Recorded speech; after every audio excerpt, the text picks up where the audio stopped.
welcome back to Hint Hive. I'm Peter, and today I'm going to be talking about your credit score and how to improve it in a place like Canada. If you're new to this channel talks about personal finance tips to help you on your way to financial independence. So if that sort of content interests you, don't forget to hit the subscribe button so you can get notifications when I post a new video. So what is a credit score? A credit score is a number usually between around 300 and 850 that rates a lender's confidence in a borrower's ability to pay back their debt. Your credit score would determine, for instance, what terms you're offered on a loan and how high your interest rate is going to be. Credit scores are based on your credit history, which could be the number of accounts you have, how much debt you have, and so on. Lenders, in turn, use this info to determine the likelihood that you're going to pay your debt in a timely manner. Now, there are different credit bureaus in Canada. One you likely know is TransUnion, which is very common, and the other one is also Equifax. Why is your credit score important? Your credit score can have a major impact in your daily life. It affects whether you could get approved for loans, it determines the interest rates in which those loans would be, and in some cases may even be looked at by prospective employers. And even sometimes, service providers and utility companies also use your credit score in decision making. Now, an important part for you to know is how do credit scores work?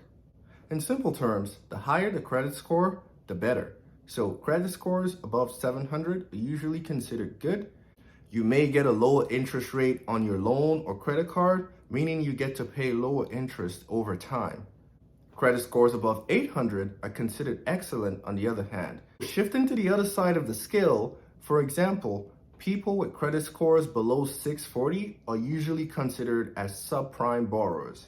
And in this case, some loans could charge a higher interest rate for carrying a higher risk to compensate the lender. Other requirements may be a shorter repayment term or a cosigner for lower credit borrowers.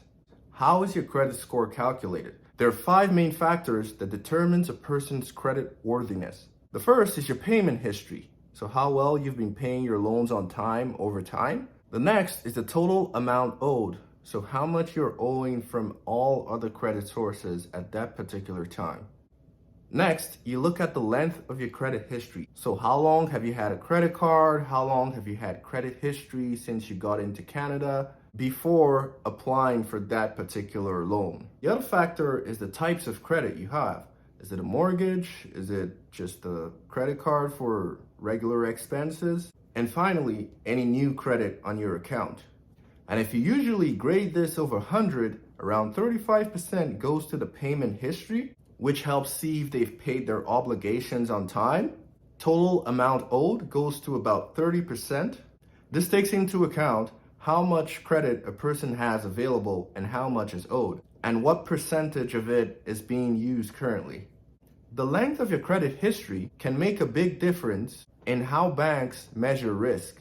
Longer histories are generally considered as less risky because there is more data to accurately measure the person's repayment obligations. Generally, if a person's score is high, it will show that their mix of installment credit and revolving credit ranges from bad to good. New credit counts for a score of around 10%, and factors among other things like how many new accounts a person has, applying for too many new credit cards or inquiries.